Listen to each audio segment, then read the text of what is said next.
সুজন বাদল দাঁড়ি মারা গেছে আমার বড় ভাই আর আপন মামা তো ভাই ওহু এই আমার সামনে ভাই তারপর আমার শ্বশুর বাড়ি আর শ্বশুর বাড়ি স্কুলে তাহলে মা বাবার আনার পরে আমার 3-4 মাস মুদিয়া টাকা বিপদ হয়ে গেছিল 3-4 মাস সমর্থিত তারপর পাশাপাশি দিয়ে যাবে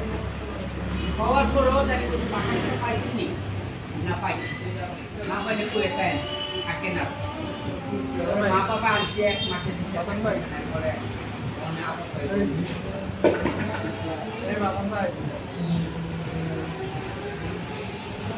আমি আবার ঠাকুর পাড়াতে আসছিলাম ওইখান থেকে আমি না না ওই কালী মন্দিরে আসছিলাম আয়া পরে আমার বাড়িতে সদস্য হিসেবে শিক্ষা দেখ তো অনেক টাকা পয়সা মানুষের দেয় এনে নিতে তারপরে এনে 500 টাকা দিয়েছি তারপর 500 টাকা দিয়েছি পূজা চান্দা এর বেশি দিয়েছি না আমার বউ কইছে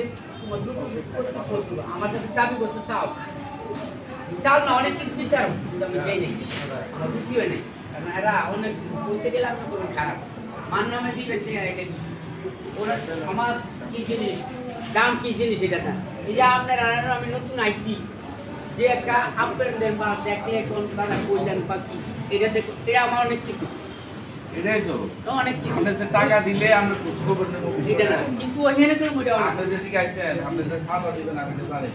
এটা মন্দিরে আইছেন এও যদি আমরা না বলি যে বসে খারাপ না মন্দির তো এটা কারো ব্যক্তিগত না সবার জন্য তার জন্য দাদা আমি কারোর জন্য সামনে বছর থেকে আমি যদি ঠাকুরের রাহে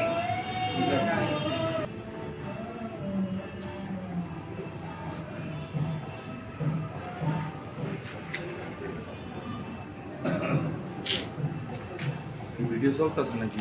হ্যাঁ ভাই হ্যাঁ ভিডিও চলে টিকটকে বলে টিকটক করবে